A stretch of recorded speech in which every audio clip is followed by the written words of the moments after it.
absent. Alderman Grumhouse. Here. Alderman Novak is absent. Alderman Woodman. Here. Alderman Goldshaw. Here. Alderman Morsch. Here. Alderman Hanrahan. Here. Chairman Luby. Here. Alderman Palmer. Here. 7 present, 2 absent. Mr. Chairman, we have a quorum. Thank you. The first item on the agenda is the approval of the minutes of the November 2nd committee meeting. So moved.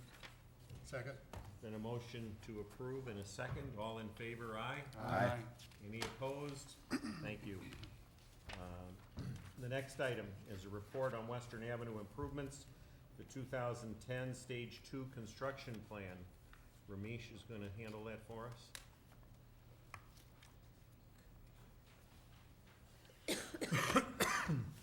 Uh-oh. Bad password.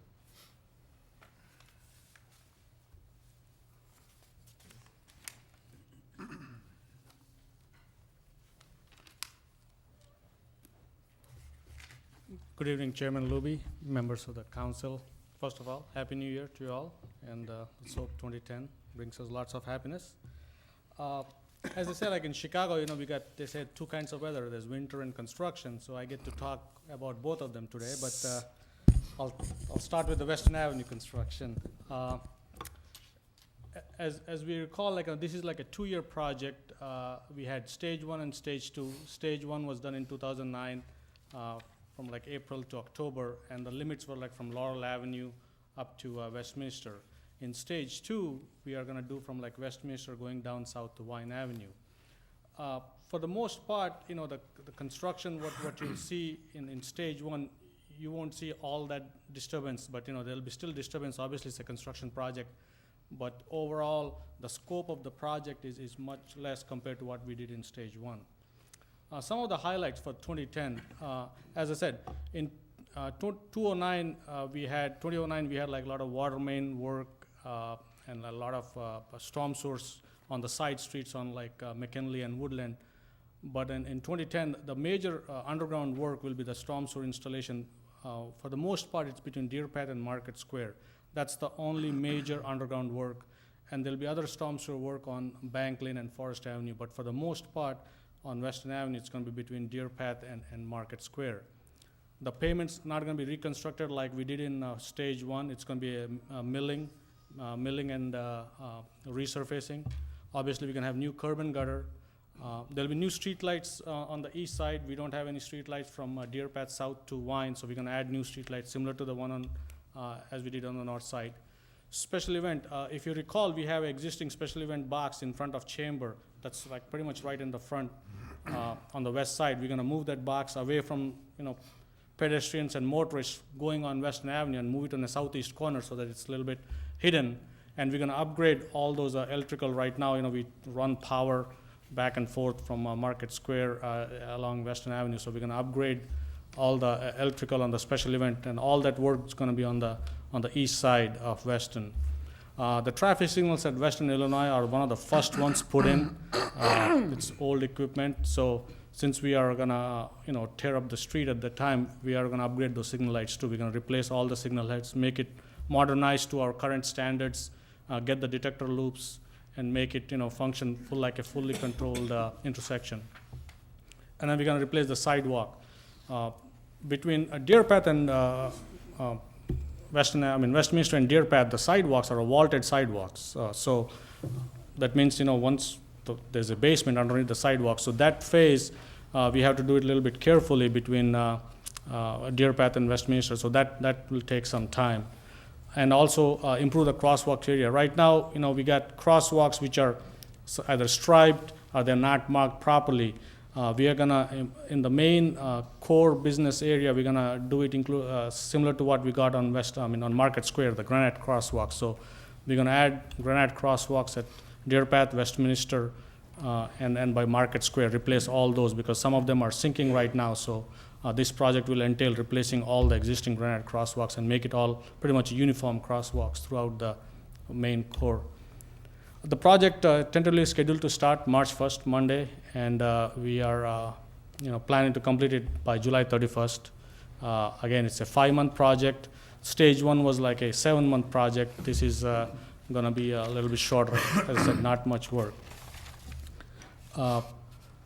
this was the original, you know, as we bid the project when we did, you know, last year, we were gonna pretty much follow the same thing what we did in stage one. That means work on the west side first, get all the work done on the west side, and then switch the work to the east side. That was the game plan as we, when we bid the job, you know, so that, but after we seen what happened in stage one, we said, okay, what did we learn from stage one? See what we can do to improve. You know, I know that certain things were going right, certain things didn't go right. So, one of the key points was this long lengths of these construction zones were torn up for a long time.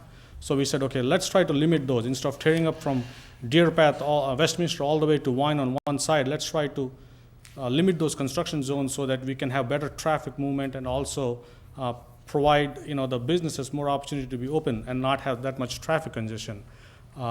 Keep the key intersections open. So we know that Deer Path, Westminster are the two major intersections in the south phase.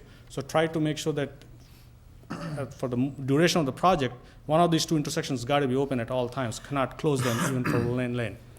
And also maximize the two-way traffic. So by limiting the construction zone, we can have two-way traffic. You don't have to have this one-way, northbound, southbound for long durations. Try to maximize the two-way traffic as much as possible.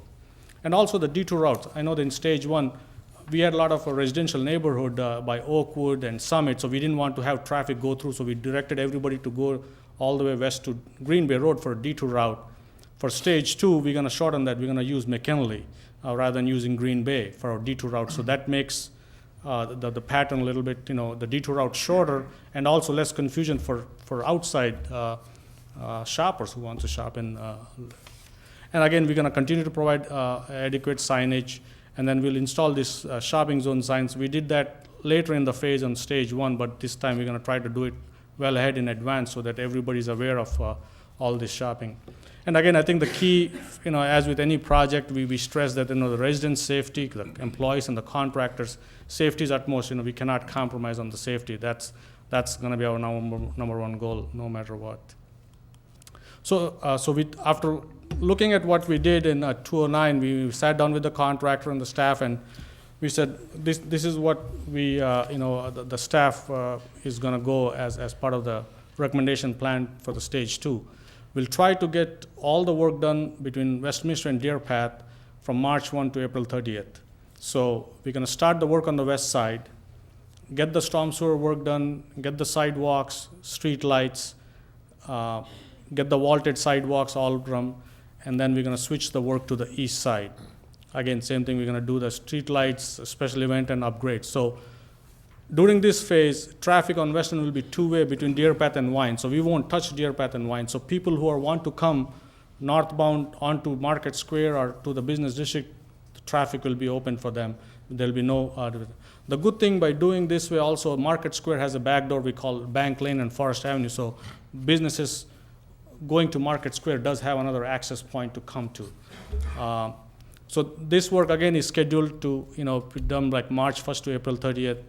And again, we want to stress it that Westminster or Deer Path, we're gonna have one of the intersection open at all times. We're not gonna shut, you know, one way, one intersection.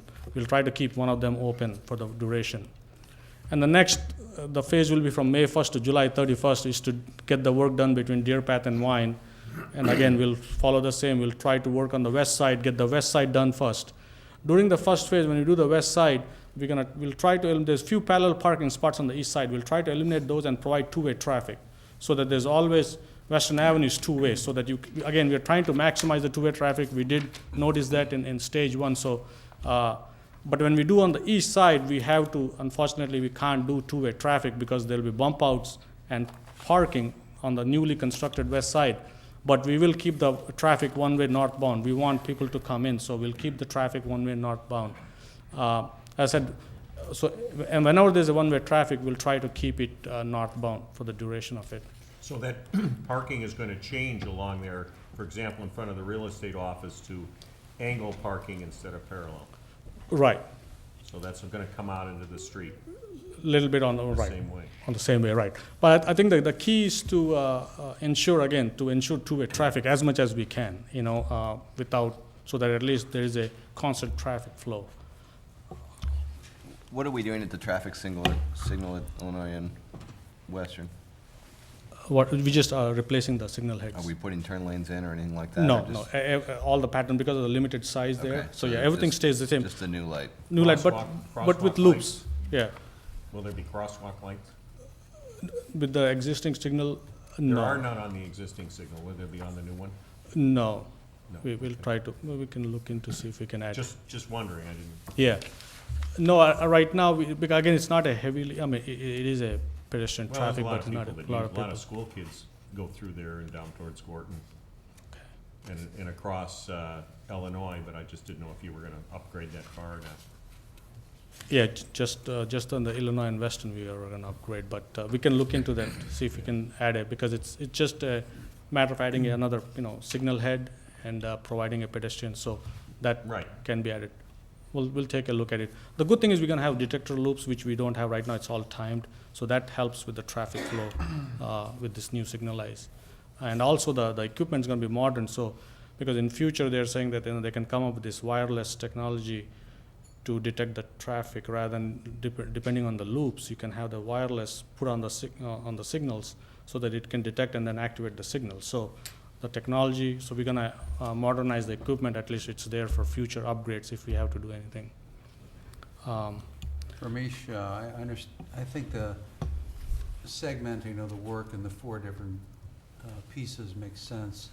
But will that cause any increase in the cost of the work, because certain equipment might normally be used more economically for an entire side, and then it's gonna have to be stop and go and stop and go? Right, that was our concern, so, we as a staff, we all sat down and we came up with this, but we wanted to make sure that the contractor was on board, because he did not bid the job, but we met with him, he was willing to work with us with that option, so yeah, that's why we are able to present this, that he was willing to.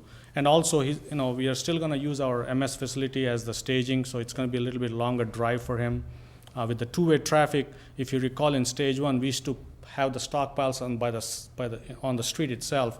Now he's got to haul it away all, because, we're trying to maximize the two-way traffic. So there will be some growing pains. The work, may not look like it's working that fast, but I think we're trying to compromise between, construction and then trying to get the traffic and the people coming in. So it'll be a challenge. There's no doubt. So first few weeks, it's going to be a learning progress.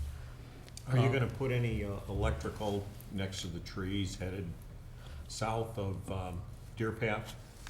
No, I think, yeah, that was between Deer Path and Westminster. Okay. Yeah, the electrical is gonna stay, replace Some of what the is businesses existing. have asked, they said, we'll put our own lights on the trees, but we're wondering if there'd be a box put in, or have the opportunity then to maybe put something underneath the sidewalk to the tree at that time, when they go to pour the sidewalk.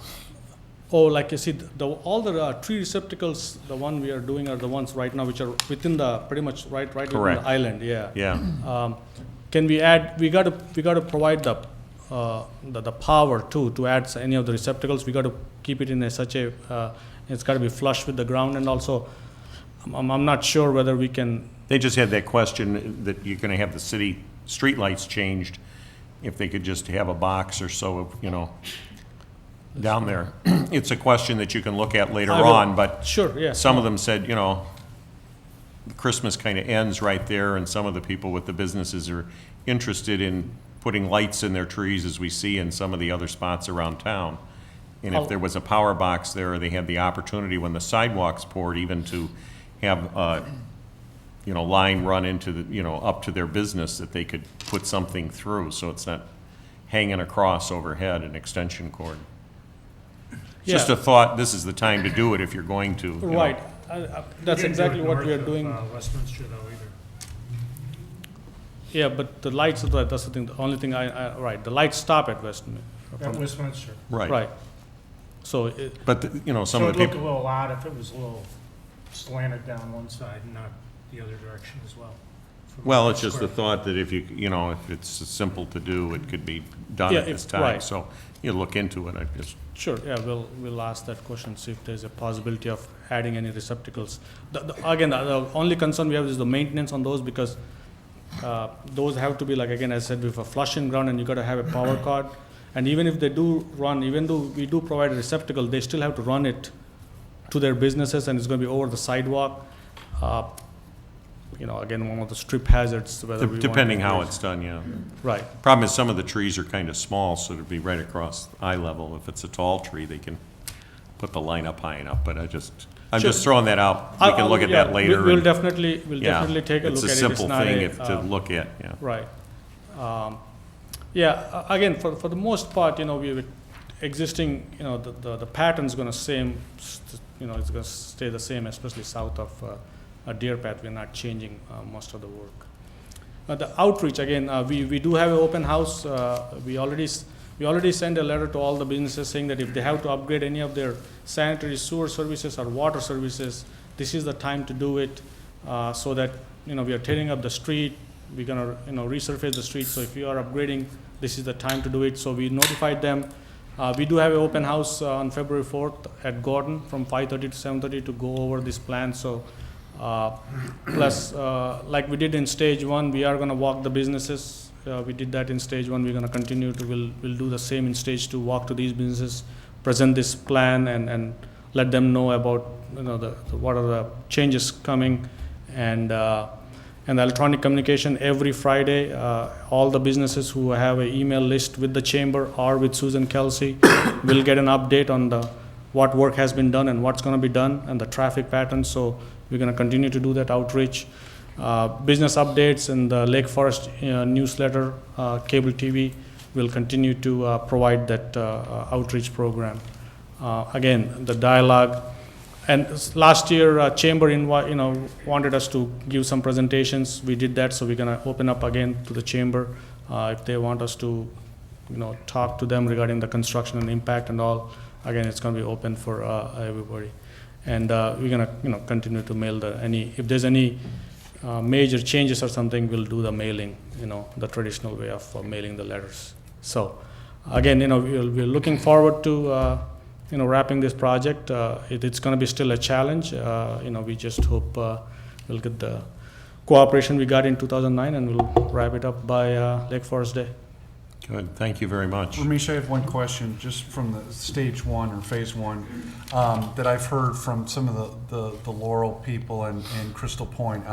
The intersection, I think, is great now that we've straightened it, but now they're complaining that it's Raceway Park because you're trying to go through the Western Light to hit the McKinley Light to go to the high school, some of the high school kids, and they always blame the high school kids. But have you heard anything about that in complaints from the neighbors about the speed because they're trying to hit each light on the green?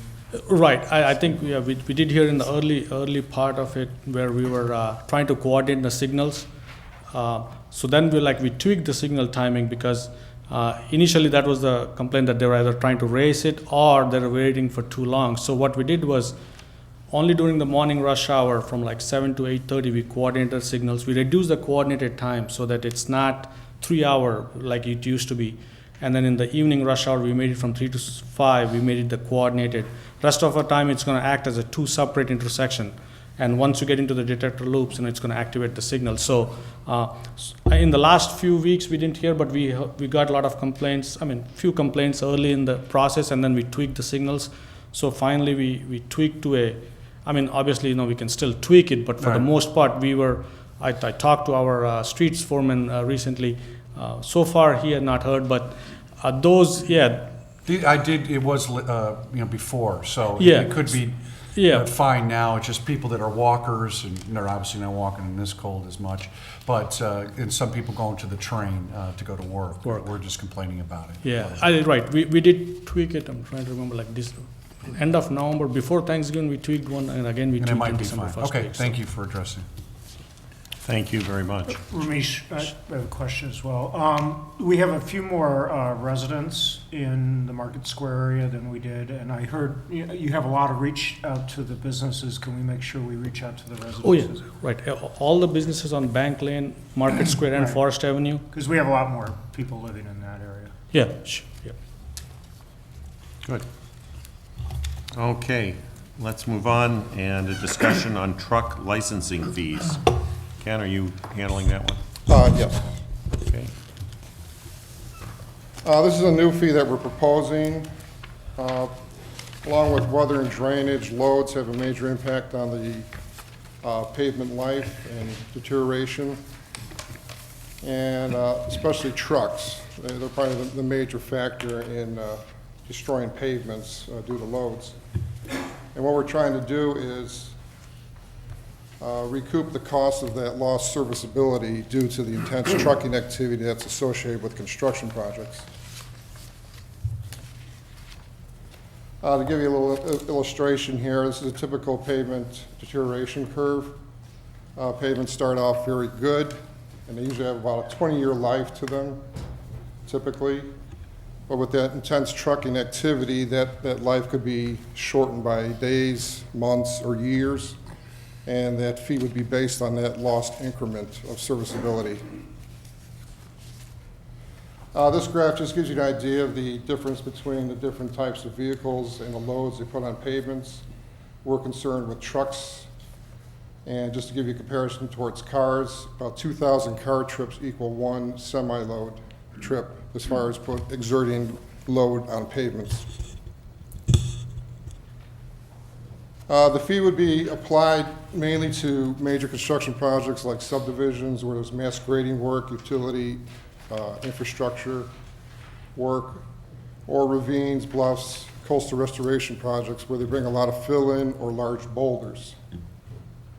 And the fee parameters, there's 8 of them to come up with this fee amount.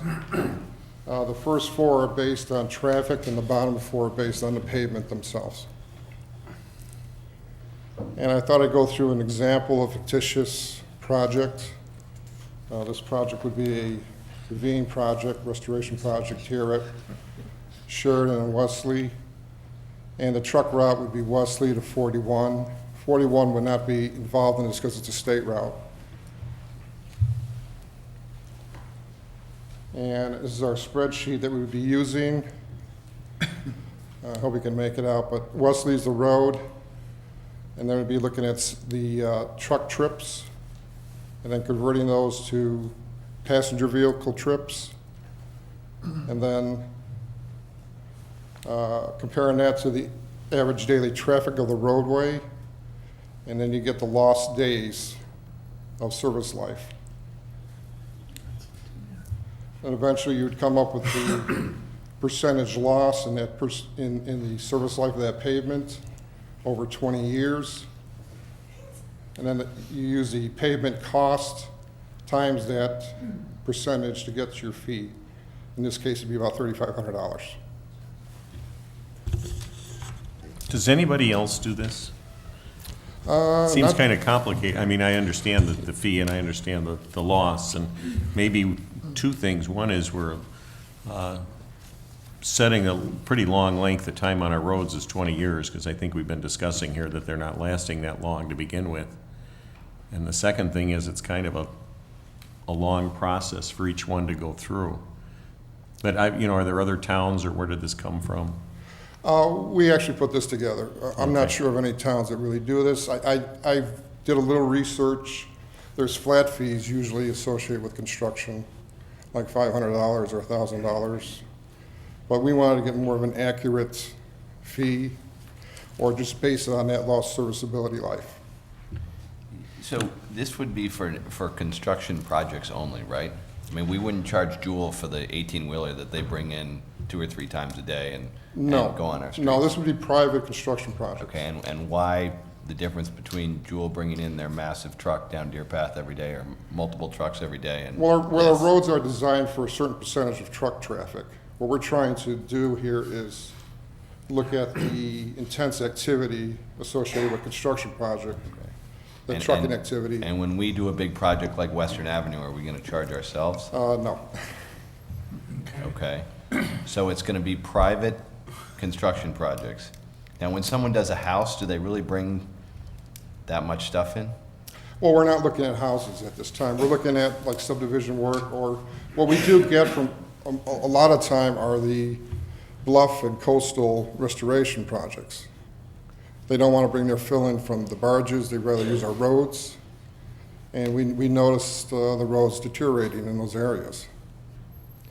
So roads like Lake Road, which aren't really made for any heavy truck traffic, when they're bringing in 150 semis of boulders, you really see the road start to break down fast. Right. Or is it like on Old Elm, if someone's doing, if Highwood or Highland Park is doing work, we're gonna charge them? We actually did that on the Sheridan Road with the Forest Preserve project. We did charge them a fee. Was that a flat fee, or did you do your formula? Well, we did our formula with that, and it was part of a negotiation with the Forest Preserve. Who is actually assessed the fee? Is it the developer or the trucking company? And, Well, it's the Forest Preserve. no, I mean, in a regular project moving forward, Oh, it would be the property owner. okay. And they may pass it through, but that's their problem. Yeah, they may pass it through, or, for subdivisions, it would be the subdivision owner. So if someone wants to build a new development, for instance, the development we passed the other day, we would try and charge for that. Yes, the vineyards subdivision, yes. But we could only charge where they went on our roads and not on state roads, right? Right. I So mean, if they came in and off of Route 60 in that case, then we wouldn't be able to charge them. A bridge, they could. Right. And is this form one that we ask the trucking company or the developer to fill out, or is it something that No, we this is fill out? our form that we fill out. We ask for them to give us an estimated number of truck trips. We look at it to see if it's realistic. And if we're okay with it, then we run the calculations, which go pretty quick. Okay. And do we charge any fees right now if someone wants to restore a bluff, restore a ravine? No, unfortunately, and that's one of the reasons why the engineering staff was directed to look at this, because the only experience we've had in the past, as Ken mentioned, was the Fort Sheridan project and the Forest Preserve project at Fort Sheridan, where we had devised, in conjunction with the city of Highwood and Highland Park, a methodology for assessing them an impact fee on the damage that they were doing to the roads for all the trucks coming in and out. Typically, you will see residents complaining that projects are having a real impact on Lake Road or Mayflower, or whatever the case might be, and there is no recovery of any fees or no contribution to fix and repair the roads. And, and I will say too that a number of projects, and some on the east side right now, that are bringing in heavy equipment like cranes and so forth, the crane operator may sometimes call and say, well, what's the fee for coming across your road? Because they are assessed, as Ken said, maybe a flat $500 fee or some straight dollar amount, which is typical in many other communities or the city of Chicago and places like that. So we tried, I know, speaking on behalf of the city attorney, tried to become a little more sophisticated in how we really assessed what that true impact was, rather than just picking a number out of the air. I assume that the payment is going to be tied into some form of permitting so that we make sure we get paid before that portion of the project is done. Definitely. Do we have that many projects that this is gonna apply to? We do get maybe, I'd say on average about one a year as far as on the bluff. And we know of one coming up on a ravine project, restoration project, along with the subdivision work this year.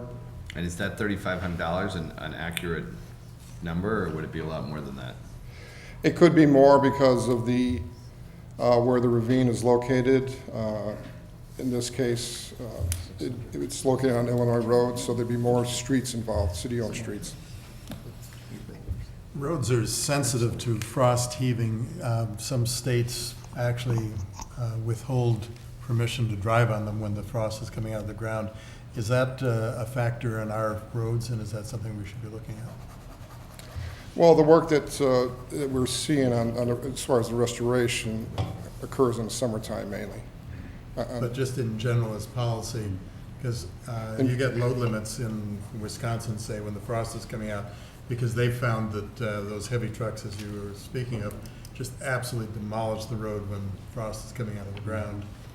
And I wondered if that... We could certainly look at that, but again, it wouldn't really apply to like the Jewels where trucks deliveries are made there. But on construction projects, you wouldn't see a lot of work during that thawing anyway, because they can't access the site.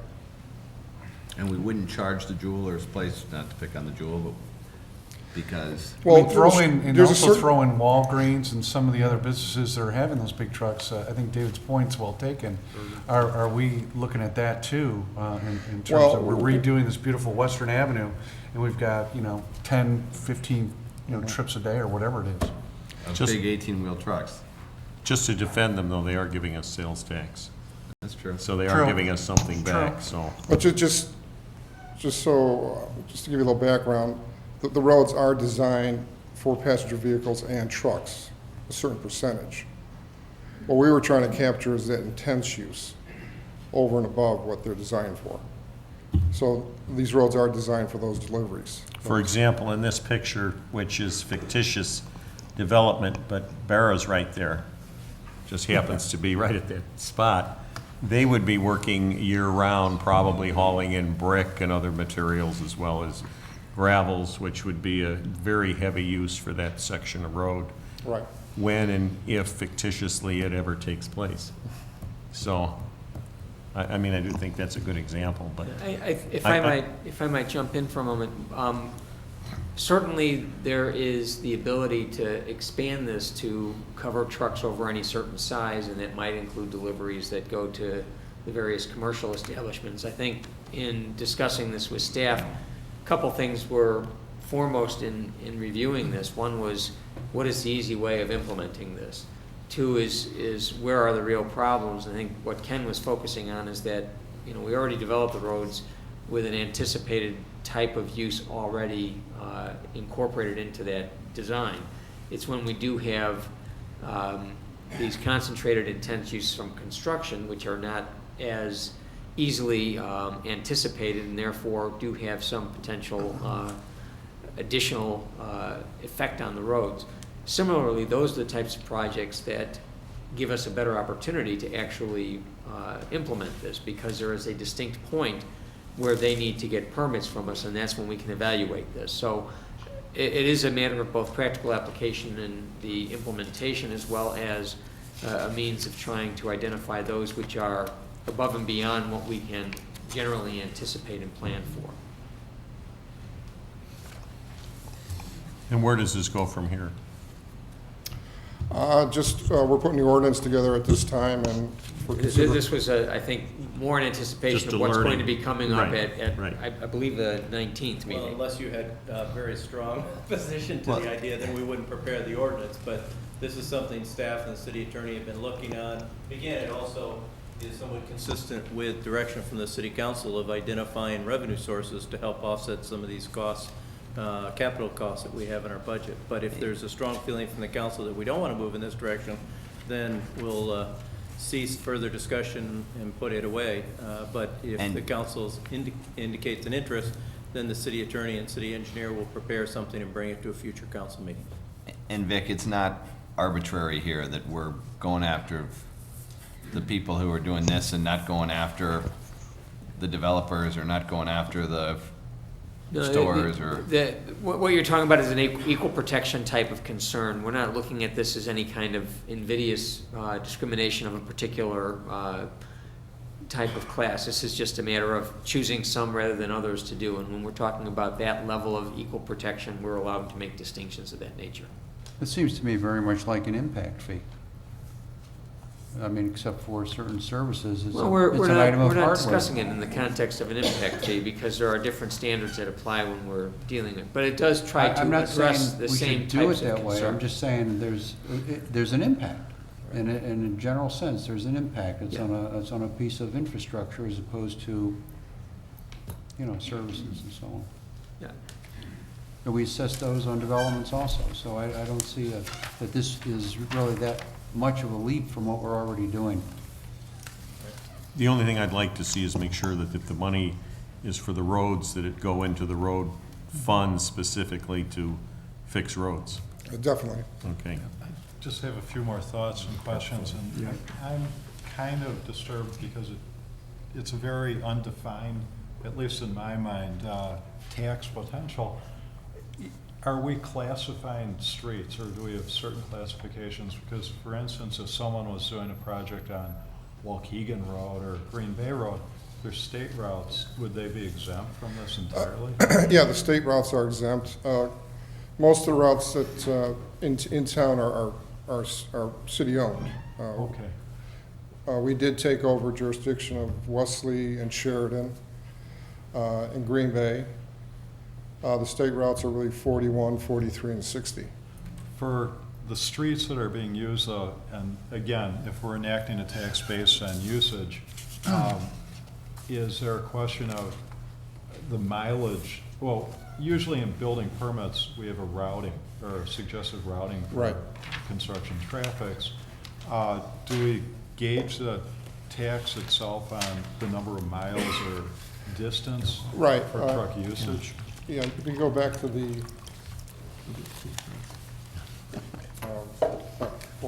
to Wesley Road.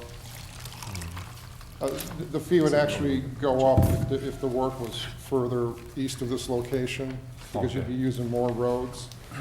What we based it on here is the length of this roadway times the lane width.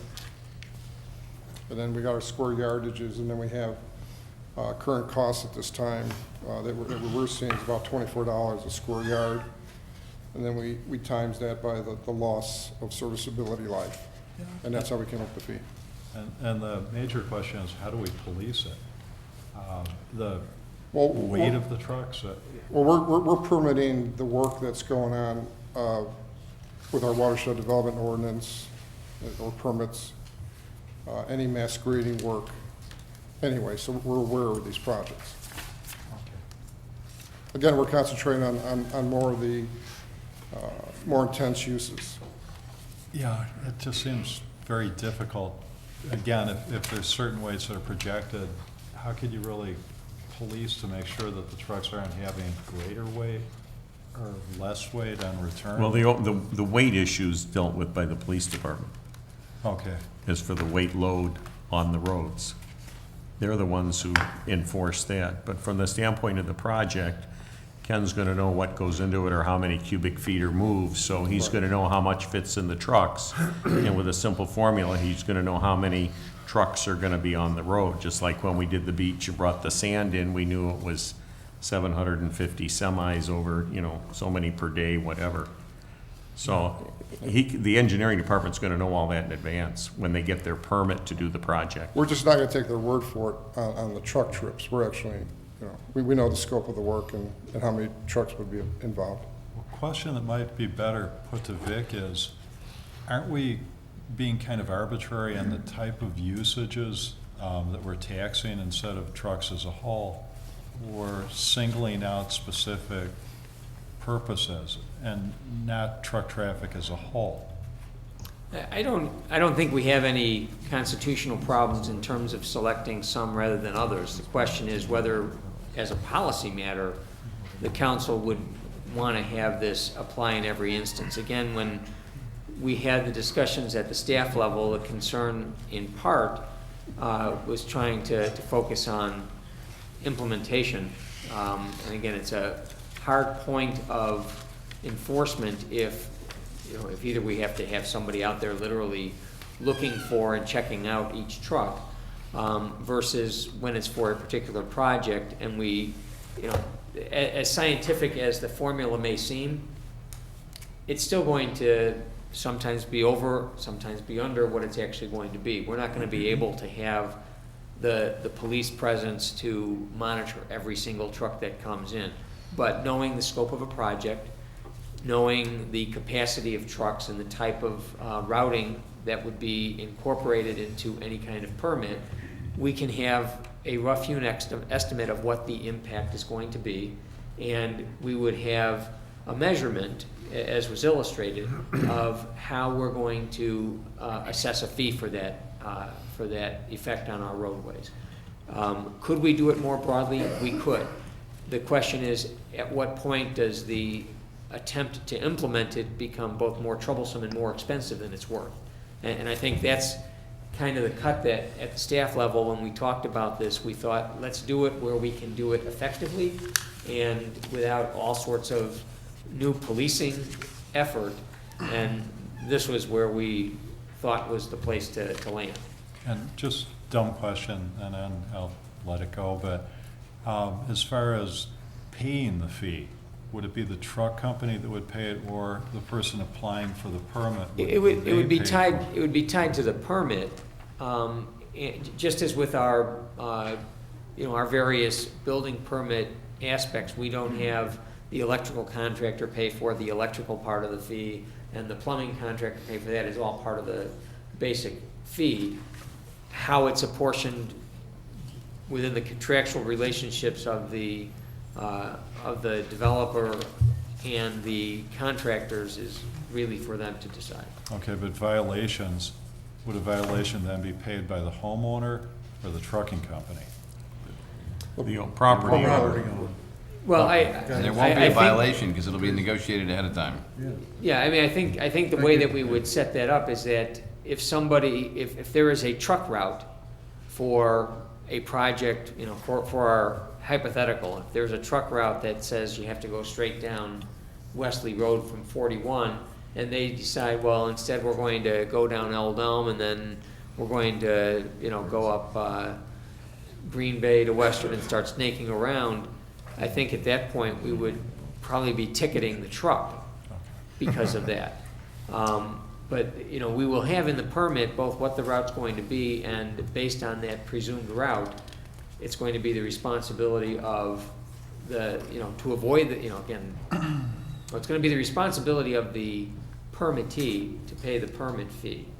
And it's going to be the responsibility of the contractors, in this case, the truckers, to do it right. Now, they may have an arrangement that if we end up getting a ticket for your job, you pay for it. But I think from our implementation, we'll know whether someone is going via a route they're not supposed to. Now, I should mention, and I think Ken did touch on this, we did talk about possibly assessing a fee for non-local pass-through trucks, so that if someone is coming with a heavy load and they could go on a state route, but instead they decide, let's go through Lake Forest, and they don't have a destination in Lake Forest, that would be something that they would have to get a permit for or risk a ticket. It strikes me, if this is happening once a year, that wouldn't it be easier just to wrap it into a general fee instead of having one more calculation that has to go through staff and, is a point of contention? I mean, I concur with the concept of trying to recapture the cost, but if I understand what's being said, it just strikes me, add $3,500 to the fee and sort of be done with it, instead of doing, one more calculation. I don't think it's gonna be overburdening for us. We don't expect a lot of these projects every year, maybe 2 to 3. And we have our spreadsheet all set up, so it should be a quick computation. Okay. Let's take a look at the ordinance and Right, go from there. see when it comes back. Thank you very much. Okay, opportunity for public comment. Is there any opportunity? No? Okay, you're gonna Plenty of move. opportunities during comments. We're gonna, Were you considering a motion to amend the yes, agenda? well, I think we're considering a motion. Do you want the executive session? Right. Could we adjourn? I'd like to make a motion that we go into executive It session. would be first to amend We the have to- agenda Oh, to first, add the okay. executive session to To the make agenda. a motion to amend the agenda so that we could go into executive session. Do we have a second? Been moved and seconded? Is that a roll call? That's a voice vote. Voice vote. All in favor? Aye. Aye. Any opposed? Thank you. You now have an executive session on your agenda, so if someone wants to We make need a a motion to motion go to into go in. executive session for purposes of discussing threatened or pending litigation, that would be appropriate. I so move. Second. Moved and seconded, all in, That would be a roll call. roll call vote. Alderman Grumhouse. Aye. Alderman Novit. Aye. Alderman Widman. Aye. Alderman Goldtrop. Aye. Alderman Morse. All right. Alderman Handerham. Aye. Alderman Luby. Aye. Alderman Palmer. Aye. 8 yeas, no nays, motion carries. Okay, we're moving into executive session, and we go downstairs. Thank you.